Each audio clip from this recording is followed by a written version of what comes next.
Ara estem amb la Margarita Díez, la responsable territorial de la zona portuària centre. Margarita, parla'ns una mica de la trajectòria del port de Vilanova i la Geltrú. L'origen del port de Vilanova és un origen pesquer, com a recep de les embarcacions, i això és una cosa que a nosaltres ens agrada recordar perquè creiem que la pesca és molt important. Però a més, el port s'ha desenvolupat i ha donat cabuda a altres comunitats com són el comercial, per esdevé una porta d'entrada i sortida de mercaderies a nivell internacional, també una porta al mar per gaudir del lleure i de l'esport, i d'altres activitats com són la reparació d'embarcacions, la investigació, recerca, etc. I parla'ns també de la relació entre el port i la ciutat de Vilanova i la Geltrú.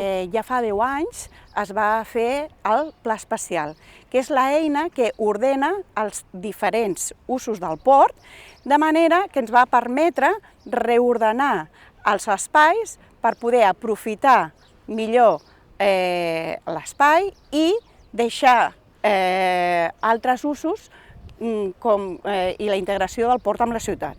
I Port i Sostenibilitat, què ens pots dir sobre aquest projecte? S'han fet tot un seguit de millores en base a obtenir una eficiència energètica, així tot l'enllumenat ja fa temps que és un enllumenat de LEDs, és un enllumenat telegestionat que permet estalviar el màxim possible, però anem més enllà i ara estem estudiant posar plaques solars a les diferents cobertes de la llotja, de les nostres oficines, i incloure prescripcions a les concessions de la resta d'usuaris. I el port també integra algunes línies formatives. En quines incidiu més? A veure, el port és un port viu i el tema de la innovació i la recerca per nosaltres també és molt important.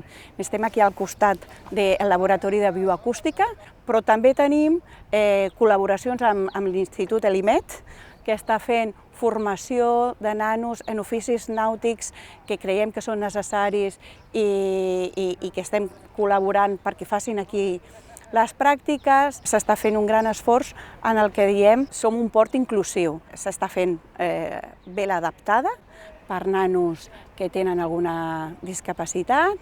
Aquest any també li hem donat una autorització a una associació que es diu Superando, que porten nens amb autisme i altres minusvalies al mar per agafar equilibri, i Rockroy també està fent cursos per integració social de nanos, i creiem que el port és un port obert, inclusiu, que hi cabem tots i que, seguint una miqueta les directrius del Pla Especial, podem arribar a fer un desenvolupament sostenible.